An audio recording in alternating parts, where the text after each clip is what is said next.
So we're now on our takeaway number 9.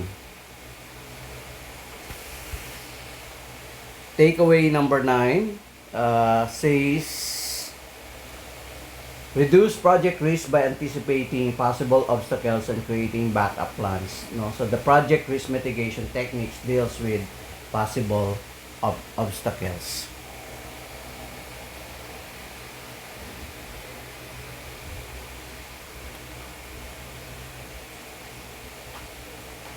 So, what is risk management? Project risk management is a process to identify, analyze, and minimize potential problems that could negatively affect the progress of a project.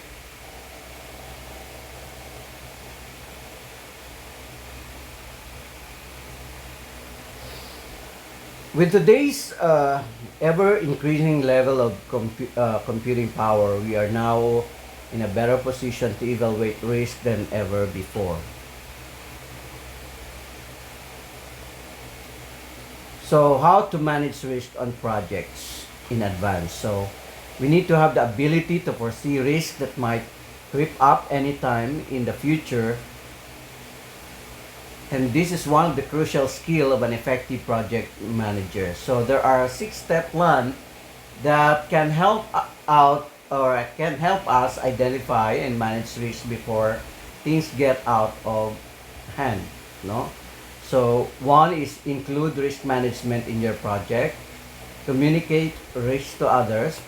Prioritize risk.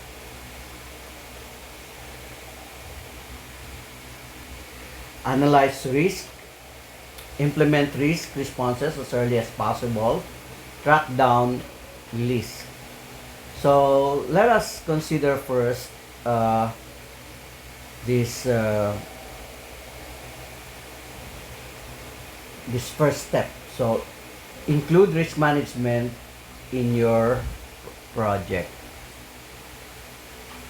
The first and the foremost thing you can do is to improve your project manage your project improve your project management is to embed risk management in your project. Nowadays, many companies or organizations are introducing let me show my face first.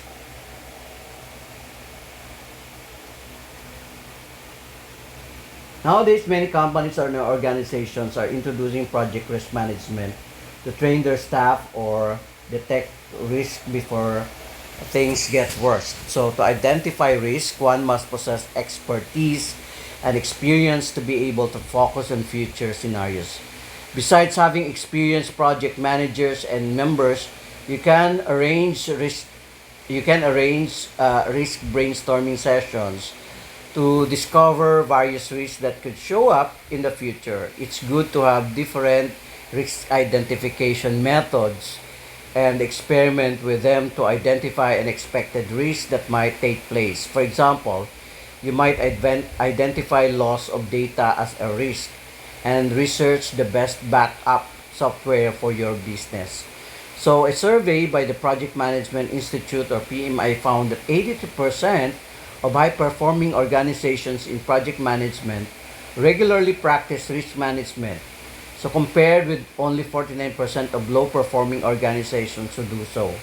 So these high performers meet their goals 2.5 times more often and waste 13 times less money than low performers.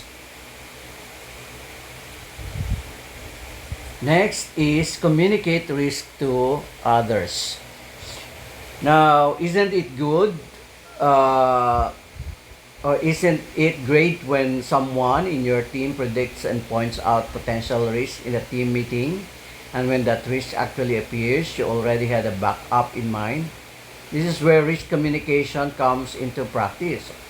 So often major failures could rather have been easily tackled with consistent communications. The most realistic method would be to communicate risk within working rather communicate risk while rather working on individual tasks so that you can have a plan B ready. So just in case of if things don't go uh, per the plan. So when communicating risk, explain how it will impact your project, how likely it is to happen, and what steps to consider to mitigate it occurring. So if you are the project manager, be sure to create an environment where people are comfortable to clearly communicate risk at meetings for uh, at meetings or one-on-one sessions without feeling they will be penalized for bearing bad news. Number three, prioritize risk. There are two types of risk: low degree risk and high degree risk. As the name suggests, low degree risks are the ones that could affect the outcome but are still manageable. Whereas high degree risk could significantly affect the outcome and halt progress in a big way. Thus, it is noteworthy that some risks have a higher impact than others. So spend good chunk of time in prioritizing risk and weighing their impact on the project. You can either have a set of criteria or prioritize risk entirely on your gut feeling. So it's advisable to opt for a rather realistic modern method that lets you make a decision on the likelihood and effects of a risk.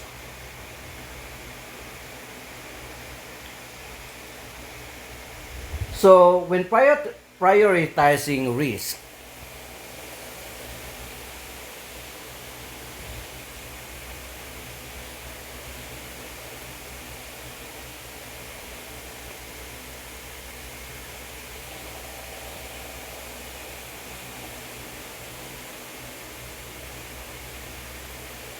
we have to ask ourselves a question. Will the risk impact the project or the product or both? Is the project of critical importance to your company? Is the project of critical importance to the customer? Will the risk affect the relationship with the customer? How important is the customer? Is the customer ready? Is the customer already aware of the risk? Or are the stakeholders already aware? So number four, analyze risk.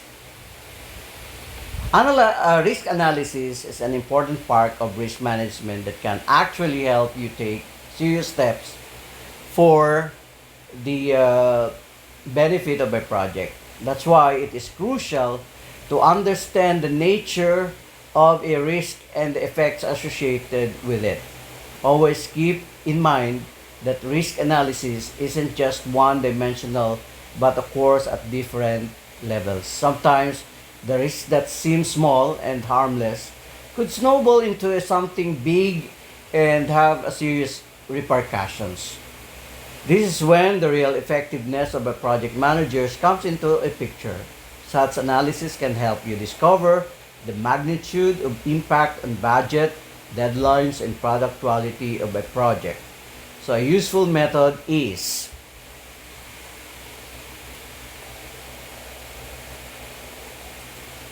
to score the risk probability on a scale from low to high or 1 to 5. Score the impact of the risk occurring on a scale from low to high or 1 to 5. Prioritize the risk on a scale from low to high or 1 to 5. And estimate when the risk could impact the project. Number 5, implement the risk responses as early as possible. So, implement risk responses as early as possible. The above points enables you to understand and prioritize risk. Whereas implementing risk responses is going to make the actual difference to a project. It includes three options: risk acceptance, risk avoidance, or risk minimization. If the effects on the project are minimal or too difficult to influence, it's best is to accept the risk. While avoiding a risk, you can plan or manipulate the project in such a way that there is a least possibility for least possibility to come across a specific risk. To minimize a risk, you must try to influence the causes of or strengthen the favorable factors to compensate for the effect of risk.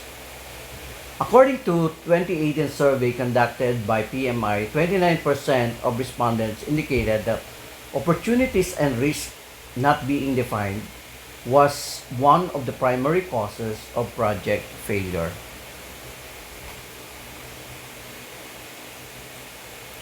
And the last one, track down risk. So track them down regularly. It's important to track risk on a regular basis as it helps you and the team to figure out the common risk and their impacts on projects. The easiest method would be to make a report after the project has completed and identify risk tasks, their causes, effects, and analyze them so that you know how to tackle them just in case you encounter them on another project.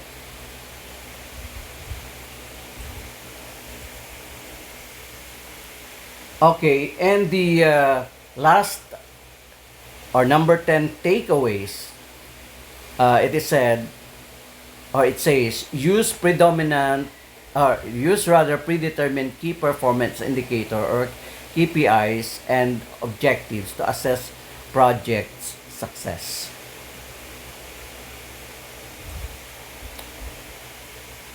So, here,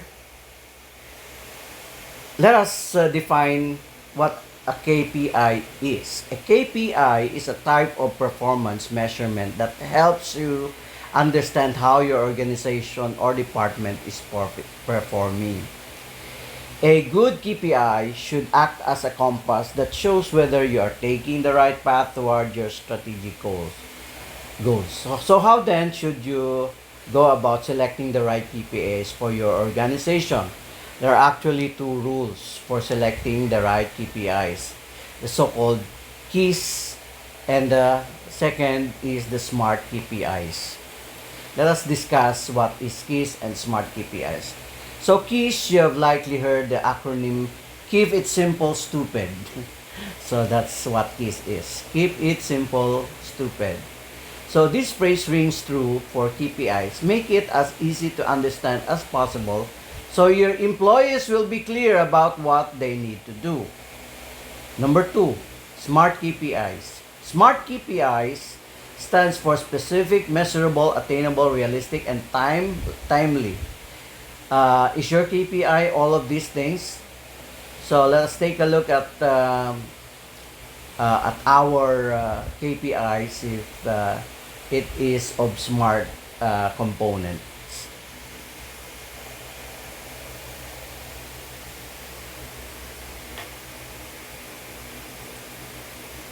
So we have here to identify the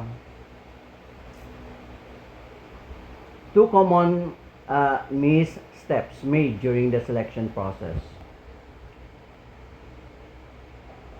So what KPI selection mistakes should you watch out for?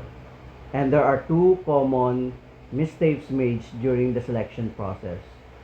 Number 1 is choosing KPIs you have always measured, and number 2, choosing KPIs that are easiest to measure. Let us discuss each of these. Choosing KPIs you have always measured. Measuring the KPIs you have always measured may not take into account any changes in your customers' behavior that could help your company grow. For example, let's go back to our fast casual restaurant example. If you are only measuring the speed at which you can bring people through the ordering line simply because that's what you've always measured, you may be missing an opportunity for growth that could be brought about by doing something new. So like integrating an online ordering system. Second, choosing KPIs that are the easiest to measure. Basing your choice on simplicity rather than strategy won't, in most cases, help you accomplish anything. Assess every KPI based on its relationship to your overall goals. For example, you're measuring the number of customers you get each day because the KPI will help you achieve a strategic goal, or simply because it's easy to track. Now, you can create a culture of KPI monitoring and improving. So, how can we create a culture of KPI monitoring and improving? Okay, number one, introducing KPIs into your work environment has the potential to create some challenges. Number two, emphasize that KPIs will not be used as an enforcement tools to control people's behavior. So, number one, introducing KPIs into your work environment has the potential to create some challenges. For one thing, not everyone may fully understand them and how they are used. Put together some educational sessions to explain the concept and why KPIs are going to be important for your organization moving forward.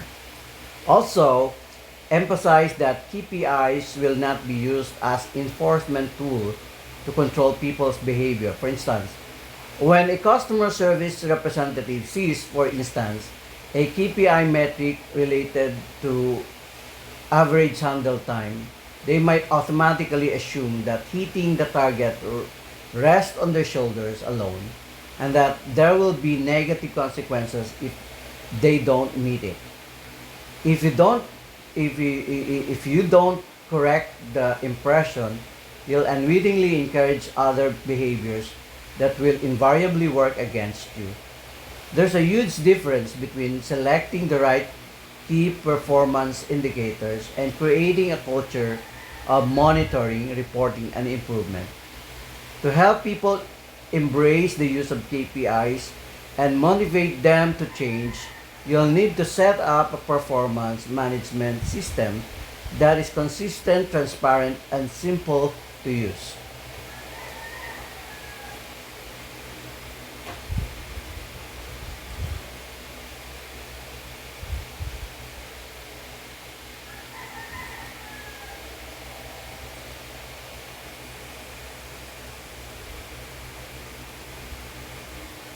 So that's the last slide so far, and thank you for giving me the opportunity. The problem is that I have to stop in between of my recording.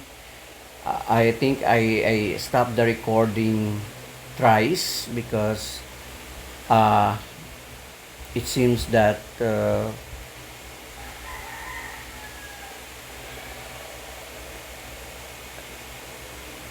nag-stop yung pag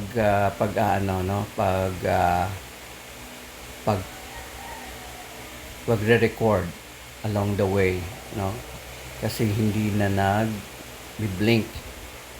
So I just hope that uh, everything is captured. So thank you. I will be preparing for another um, video presentation for section 2 and section 3.